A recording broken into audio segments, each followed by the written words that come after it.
Nem todo encontro é para ficar. Alguns vêm só para lembrar de quem nós somos.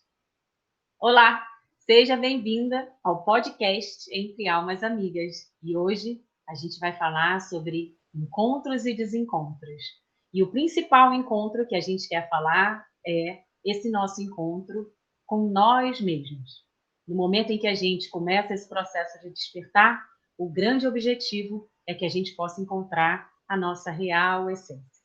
Nesse primeiro bloco, a gente vai falar um pouquinho sobre o que é esse processo de despertar de consciência para a gente, indo a esse encontro de nós mesmos. Bom, dando sequência, nesse processo de despertar de consciência, para mim, eu percebi que algo estava mudando, como eu falei até no episódio anterior. Se você não ouviu, é o episódio Virada de Chave, onde a gente percebeu cada uma numa situação que alguma coisa tinha que ser diferente a partir dali. E no meu caso foi no ambiente de trabalho. Eu, com a minha relação com o trabalho, na verdade. E ali começou esse processo. E não foi algo que me gerou uma crise, porque muitas vezes nesse processo de despertar, a gente se depara com questões. Será que eu devo continuar a fazer isso? Será que eu devo realmente olhar para isso? Será que eu não devo deixar tudo como está? Afinal, eu já estou acostumada com o que eu conheço. Então, eu diria que no início eu não tive nenhuma crise, eu tive ao longo do processo, mas no início não. No início eu identifiquei que era aquilo mesmo que eu precisava fazer. Eu precisava sair daquele trabalho e me dedicar a esse mergulho interno. É óbvio que nem todo mundo consegue fazer isso, né? Não é tão simples você falar, esse trabalho já não é mais para mim, eu vou me embora. E nem foi isso que aconteceu. Eu ainda fiquei um ano no trabalho, debatendo, já tendo iniciado alguns processos de cura, né, de terapia mais intensa, para chegar exatamente hoje no ponto que efetivamente eu estou conseguindo concluir e começar essa transição de carreira. Veja você, depois de 6 anos nesse processo. Então, no início, foi mesmo um intenso processo de busca por terapias, busca por leituras e principalmente pelo silêncio, pelo aquietar. Eu precisava aquietar a minha mente. Então, foi assim que eu comecei o meu processo de despertar e, e continuo em processo. E aí você descobre que não foi só por causa do trabalho, porque aí envolve uma série de outras coisas ao redor. Então, para ir de encontro, também tiveram alguns desencontros, que é sobre isso que a gente vai falar daqui a pouco. Mas eu queria te ouvir agora, Débora. Como está sendo para você e como foi esse início do processo de despertar e esse primeiro encontro, esse caminho de encontro com você mesmo? Então, como a gente falou no episódio anterior, a questão para mim não foi profissional, foi nas relações, né? E isso gerou crise, e essa crise me fez buscar, eu começar a buscar na espiritualidade, a buscar respostas dentro de mim. E com a pandemia, as coisas se intensificaram mais. Eu acabei entrando em outro relacionamento, né? Antes da pandemia, né? Eu fiquei 5 anos sozinha e depois eu me casei de novo. E durante a pandemia, aí gerou uma nova crise, só que aí foi dentro dessa relação que eu estava. E aí eu tentei salvar, vamos dizer assim. A gente tentei permanecer, né? Mas com o tempo foi se desgastando, se deteriorando e acabou tendo uma ruptura também, que foi em 2023 que aconteceu essa ruptura. Foi um ano muito forte para mim, porque eu percebi que tinha desconstruído, desmoronado, mas eu ainda permaneci algum tempo, mais alguns meses casada, eu só me separei em 2024. E aí eu comecei uma jornada de busca muito, muito, muito espiritual, muito para dentro de mim mesma. diferentemente da outra vez que eu meio que me isolei no sentido de ficar com crise existencial, eu iniciei uma jornada de busca interna, de encontrar uma luz dentro de mim e uma luz guiada pela espiritualidade. E aí foi quando eu mudei de religião. Foi nessa virada aí, em 2024, que eu rompi, né, no sentido... Eu não gosto da...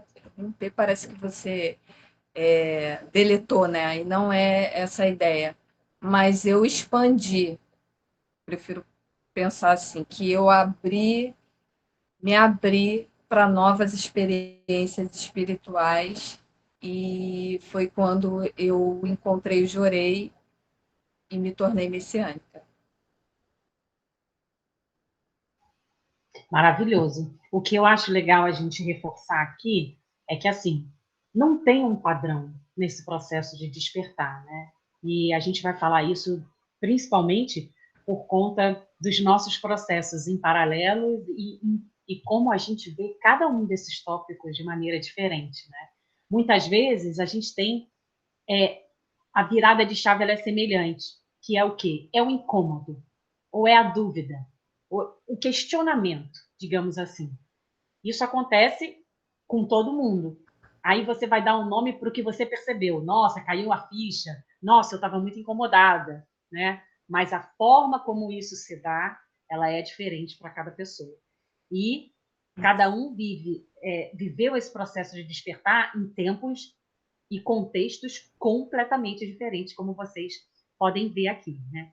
E aí agora nessa segunda parte, vamos falar então dos encontros, do que a gente encontrou nesse processo, né? Considerando assim, pessoas importantes, cursos, a religião, como você mencionou, e momentos de acolhimento e pertencimento, né? Que eu acho que está dentro desse esboço aí do encontro. Bom, para mim, principalmente encontro, e isso fica muito marcado aqui, nós só estamos aqui fazendo esse registro por conta do nosso encontro. Luciana, Débora, né? Almas amigas que se encontraram e aí dando origem justamente agora a esse projeto. A gente quer registrar porque como a gente bugou o nosso WhatsApp de tantas trocas de conversa, a gente entendeu que a gente precisava desse espaço. Então, um dos grandes encontros que eu tive na pandemia foi com a minha amiga Débora e por isso a gente está aqui hoje. Então, isso acontece. Por quê? São pessoas, no processo de despertar, falando de encontros, são pessoas que estão na mesma sintonia, ou seja, falando os mesmos assuntos, né? Porque por mais que a gente tenha as pessoas ao nosso redor, por exemplo, meu marido está comigo aqui até hoje, mas os assuntos em relação ao processo de despertar são outros, porque ele não está no processo de despertar, acaba entrando por tabela, né? De um jeito ou de outro, para poder ir se adaptando, porque a gente vai revendo várias formas de falar, de pensar, né? Então, quando a gente fala de encontro de almas amigas, são essas pessoas, essas almas, que estão numa mesma caminhada, que estão falando a mesma língua, estão na mesma página, embora cada um no seu processo. Então, isso para mim foi um grande encontro. E da mesma forma, eu tive um encontro com outras pessoas, porque a gente começa a frequentar lugares novos. Por exemplo, eu comecei a fazer yoga. Conheci pessoas no yoga que também tinham essa mesma, esse mesmo entendimento, né, sobre o processo de despertar. A yoga é uma das ferramentas muito importantes que, se você puder adaptar ao seu processo, ajuda muito, porque inclui o processo de parar, a respiração, o reforço interno para que a gente possa seguir nessa caminhada e toda a filosofia do yoga, né? Que eu nem vou entrar aqui porque isso dá uns 10 podcasts. Mas para comentar isso. Então, a partir dali, eu tive contato com novos terapeutas, com professores maravilhosos, com lugares que eu que eu frequentei maravilhosos, né, como retiros espirituais, e não necessariamente a gente ficava lá rezando, era retiro só de silêncio.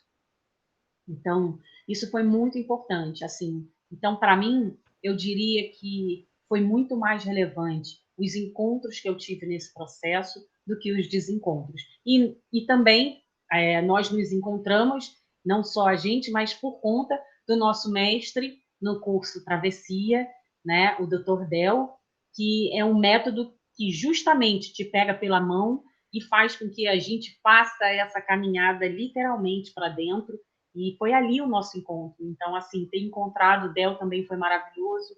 Isso só aconteceu porque eu também me permiti ter ido para o Brasil. Então, quando você se permite, as coisas também acontecem, né? Então, eu queria deixar essa mensagem assim do meu lado. Agora, do seu lado, Débora. É muito interessante você pontuar, porque a busca faz a gente se abrir para coisas que a gente não conhece, para coisas diferentes, para coisas que a gente até nem imagina que possa fazer sentido nesse momento de virada, né? Em que tudo começa a ficar um caos, né? E é no caos que a gente começa a perceber quem está indo embora e quem vem chegando. É nesses momentos caóticos, né? E a travessia me fez ter esse mergulho, um mergulho, literalmente. É como se fosse um aprofundamento, um aprofundar. É como dar um mergulho no mar mesmo, lá no fundo e sair do raso, né? Eu me senti tendo essa experiência, né? E eu me lembro que uma das coisas mais fortes, que muitas coisas foram impactantes, é que foi dito que isso seria o marco zero, o início, aquela travessia inicial, o primeiro passo, não o final. Esse mergulho não era o final, mas era o começo. E realmente tem sido assim, né? A gente não é, eu não gosto muito da expressão desencontros, porque parece que desencontrou ou que era para ser de outra forma e deu algum problema, ou algum contratempo. Na verdade, é idas e partidas, né? Tem pessoas que precisam partir, ou que a gente precisa partir, ou que os caminhos você encontra ali, está na mesma trilha, mas uma pessoa pega uma rua para uma direção e você pega para outra. Então, não é um desencontro, é uma despedida, um até logo, de certa forma, né? E Mas o que marcou como encontro para você? agora, eu ia falar isso agora. Os encontros foram muito impactantes, porque as pessoas que a gente vai encontrando no caminho ou que chegam é surpreendente, porque umas pegam na nossa mão para nos dar um certo acolhimento, outras vêm para trazer um grande aprendizado, e outras vêm para somar ou trazer algum tipo de troca que a gente compartilha e partilha coisas em comum ali. Né? Então, é muito enriquecedor. E eu considero até que é mais profundo quando, nesse processo dessa virada aí, todos os encontros que eu tenho tido são encontros mais marcantes, mais profundos e mais sobre eu começar a ver quem eu sou e não o que eu vivi e aconteceu na minha vida até ali. Maravilhoso. Agora, a gente passando para o bloco 3, é quando a gente vai aprofundar essa questão dos desencontros. Então, nem todo desencontro é um fracasso. Ele também pode representar uma libertação. Sim. E isso fica muito nítido, principalmente em relação a pessoas. Pessoas e até mesmo situações, por exemplo, no teu caso, você mudou até de religião, É, então acaba sendo um desencontro com a religião anterior. Não que isso seja ruim, mas isso é uma forma de desencontro. Aquilo ali, ela te preencheu até um determinado lugar. A partir dali, você já está ansiando por outras coisas, né? Então, isso faz parte também de uma libertação, como você mesma disse, você se abre para outras coisas, né? E permite que outras coisas possam chegar. E só por isso você está aqui, porque você se permitiu enxergar além do que o que você conhecia. E aí você foi de encontro com isso tudo que está acontecendo e tudo que vem no pacote, né? Então, assim, em relação a desencontro, o que eu posso falar especificamente para mim foram pessoas. Muitas pessoas, por mais que elas ainda permaneçam no meu ciclo assim, né, de amizade, eu posso falar que hoje, nos últimos 6 anos, eu falo mais com pessoas que eu conheci ao longo desse processo do que os grandes amigos de muitos anos. Então, eu reforcei amizades com pessoas que eu conheço há mais tempo, mas as pessoas hoje principais na minha vida, como você, Débora, aqui, têm uma representação muito maior do que as pessoas que eu cresci. Então, isso não quer dizer uma ruptura completa, mas quer dizer o seguinte, como eu falei na parte do encontro, a, ou como a gente diz, né, por aí no jargão, o clássico, não é a mesma vibe. A gente vai se desfazendo do que não faz mais parte dessa vibe, ou seja, dessa vibração, dessa energia, de tudo que a gente está passando agora, num processo de despertar.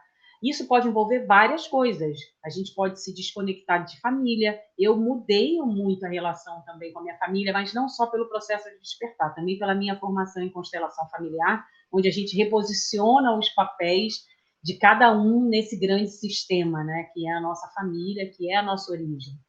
Então, só se fosse só por isso, se eu fosse considerar só a constelação familiar, eu já teria tido esse processo de desencontro, que não quer dizer eu parei de falar com a minha família de jeito nenhum, mas a minha forma de relacionar é uma forma de desencontro com esse passado e um encontro com o que é o novo, ou como que eu sempre deveria ter sido, mas por todas as circunstâncias de pertencimento e etc., eu agia de uma outra forma. Então, assim, por isso nem todo desencontro é uma ruptura de fracasso, que leva ao fracasso. Ela leva a essa libertação de um padrão que eu tinha de me relacionar com pessoas e que isso mudou, porque a gente percebe, a gente se percebe. E num processo de despertar, você não consegue deixar de ver o que você aprendeu, que você vê que você conseguiu evoluir, ou seja, conseguiu melhorar como ser humano, para você mesma. E é o que você agora pode começar a entregar para o outro, né? Então, para mim, o principal desencontro seria isso, em relação a pessoas, principalmente. Comigo, como o processo é bem dentro das relações, o que é mais marcante e mais expressivo para mim é nas relações também, né? E eu posso falar bem rapidamente assim de três situações entre encontros e desencontros. A minha separação em 2024, né? Porque aquele padrão não funcionava mais, eu comecei a mudar e isso já que já estava numa crise piorou, porque aí meu ex começou a ver que eu estava diferente, ele ficava falando o que está acontecendo com você, eu falava, ó, estou no processo assim, e ele não assimilou bem. Eu conversei, nós para a gente continuar a gente precisa rever isso aqui, mudar isso aqui, e tal, não quero, então aí deu no que deu. Acabei separando e foi uma libertação. Não porque ele é uma pessoa ruim, mas porque dentre o meu processo e o dele, de escolhas, por eu estar me expandindo, por ele não estar, e ele não ser flexível, ou de certa forma, não conseguir se adaptar ou interagir com essa mudança, porque isso gerou um conflito muito grande para ele, isso foi conflituoso demais para ele mudar de religião, ele não aceitava.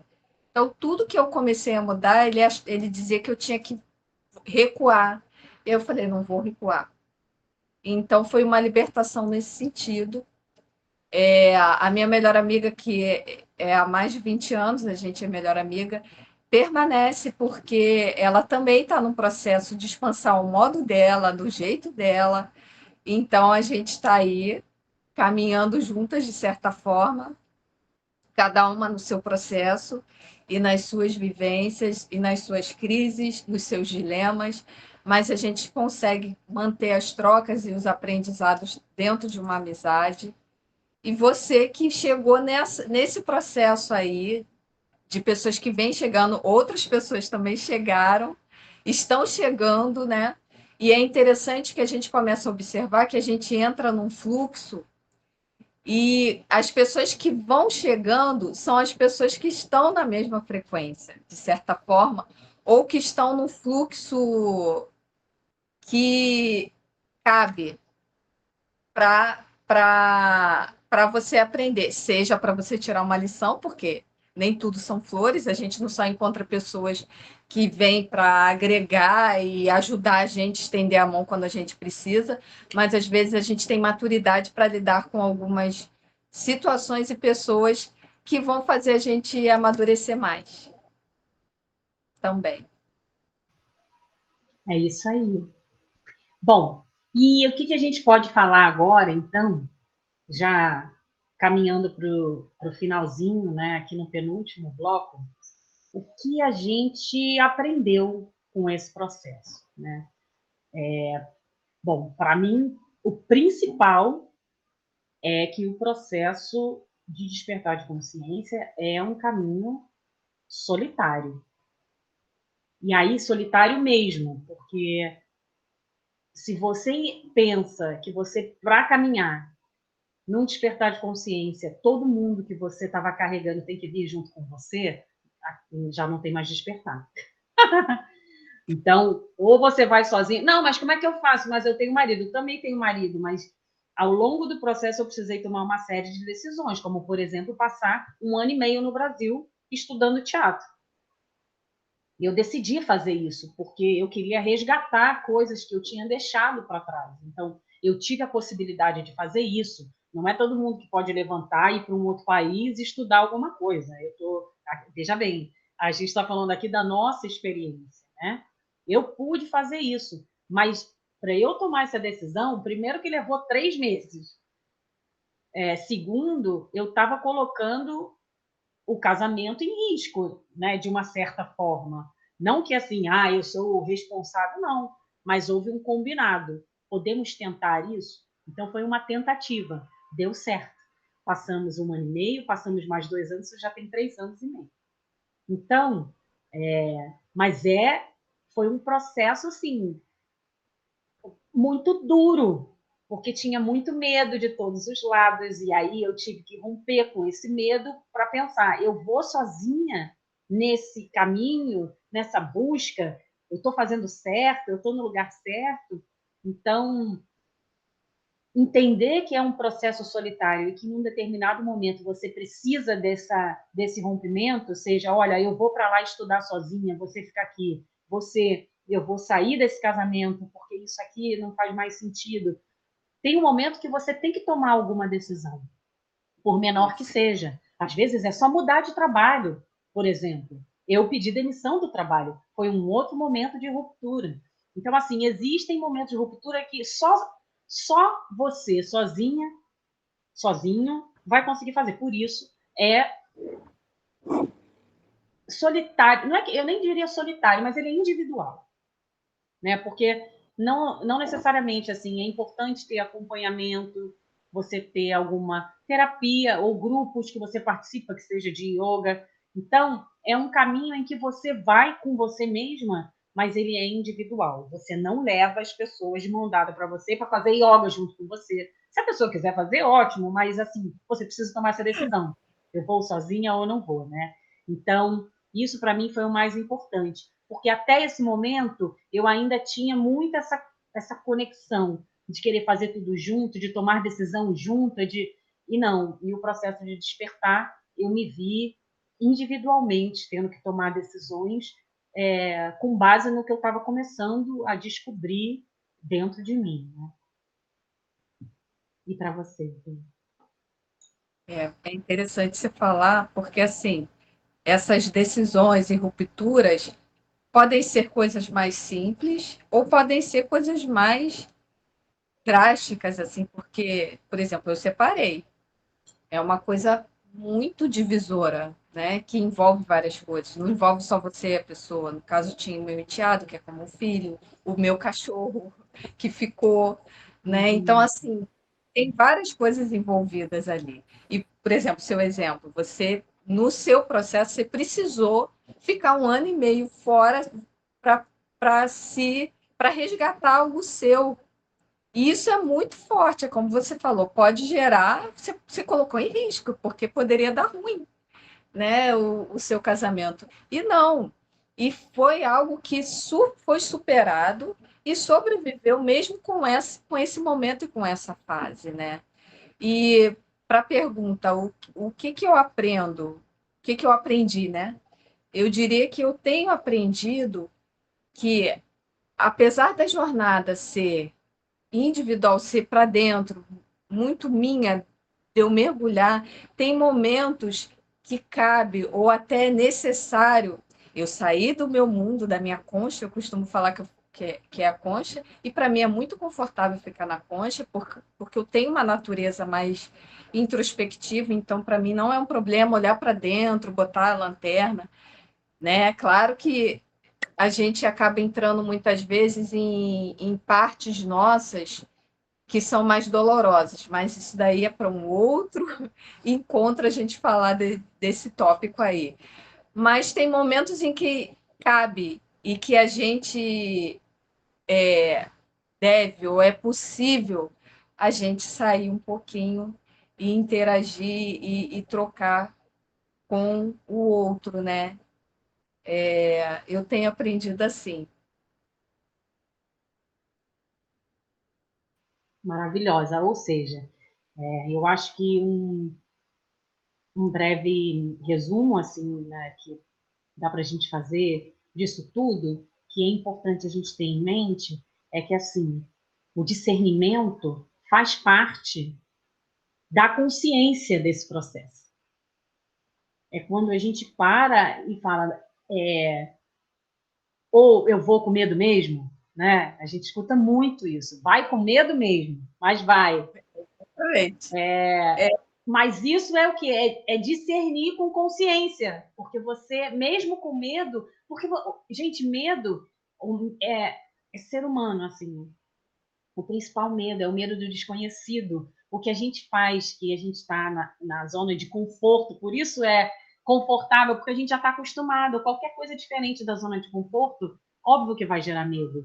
Então, mas ter esse Novo. discernimento já é o processo de luz, de consciência. Uma das principais coisas também que eu aprendi, assim, complementando nesse processo, é lidar com o medo. Porque aí você começa. O que é o medo? Vamos lá. Nossa, pode. O medo tem 40 caixinhas. Tem medo de um monte de coisa. Tem medo em vários níveis. Tem aquele medo que protege a gente da gente não se jogar, né, ter o cuidado de chegar num parapeito. Tem aquele medo que segura, que esse medo é importante. Você deixa ele lá, esse aí não pode nunca subir. E tem os outros medos que são criados, que são absorvidos, que são repetidos, né? Então, assim, medo foi uma das coisas que eu mais trabalhei durante esse processo. Eu era uma pessoa que tinha vários medos enraizados, né? Que aí mistura com a insegurança, e aí vai, né? Então, não vou nem entrar nisso aqui, senão a gente não acaba hoje. Mas olha, a gente está caminhando para o final. E queria dizer, assim, para você que está ouvindo ou assistindo, que se algo do que a gente falou hoje tocou você em algum lugar, você falou, caraca, eu também penso isso, eu também sinto isso, solta todo o ar, só respira, porque talvez, falando de encontros e desencontros, esse aqui seja um encontro para você, no seu caminho, esse encontro aqui com a gente. Débora, você quer falar alguma palavra final para a gente encerrar? Eu só quero agradecer por estar aqui, pela oportunidade de compartilhar. E você que está aí, curta, compartilha também com quem você acha que precisa ouvir um pouquinho da nossa história e comenta aqui também sobre as suas experiências, que a gente vai amar ouvir. Um beijo no coração. Obrigada, querida. Namastê. Até o próximo episódio.